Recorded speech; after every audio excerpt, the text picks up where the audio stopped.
আল্লামা মামুনুল হক একদম ঠিক বলেছেন। আমরা বাংলাদেশের সমাজ এবং রাষ্ট্রকে একটি বার্তা দিতে চাই। সেই বার্তাটি হলো এই: ইসলাম নিয়ে ছিনিমিনি খেলা বাংলাদেশে সেই দিন শেষ।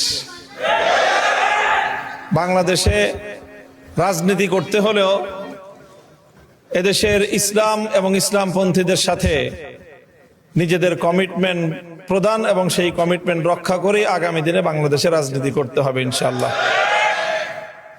প্রাথমিক শিক্ষা ক্ষেত্রে আজকে যেই দাবি নিয়ে আমরা এখানে সেমিনারে সম্মিলিত হয়েছি, এটা আমাদেরকে এভাবে উত্থাপন করতে হবে, এটা আমাদের প্রত্যাশা ছিল না। আমরা মনে করেছিলাম জুলাই বিপ্লবের হাজারো শহীদের রক্তের উপর প্রতিষ্ঠিত এই অন্তর্বর্তীকালীন সরকার এই বিষয়টিকে তারা গুরুত্ব দিবে, কিন্তু এক্ষেত্রে আমরা হতাশ হয়েছি।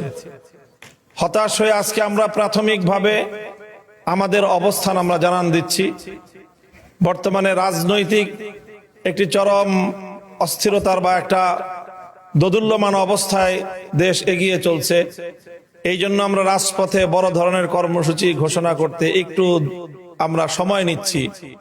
আজকে জুলাই বিপ্লবের সকল অংশীজন এই মঞ্চে উপস্থিতির মধ্য দিয়ে জানান দিয়েছে, আগামী দিনে বাংলাদেশে যারাই ক্ষমতায় আসবে প্রাথমিক বিদ্যালয়ে ধর্মীয় শিক্ষক যথাযথ প্রক্রিয়ার মাধ্যমে নিয়োগ দিতে তারা বাধ্য থাকবে ইনশাআল্লাহ।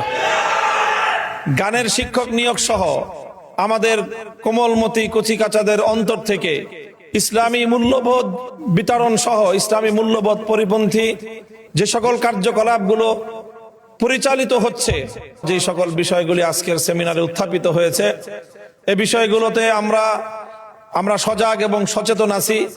সরকার যদি মনে করে অথবা রাজনৈতিক পক্ষগুলো কেউ যদি মনে করে যে রেইনবো নেশন, তারপরে তৃতীয় লিঙ্গ, এই সকল টার্মের মার পেছে এদেশের ধর্মপ্রাণ মুসলমানরা এগুলো বুঝবে না বা এগুলোর ব্যাপারে তারা সচেতন নয়, তাহলে আমি মনে করি তারা বোকার স্বর্গে বসবাস করছে।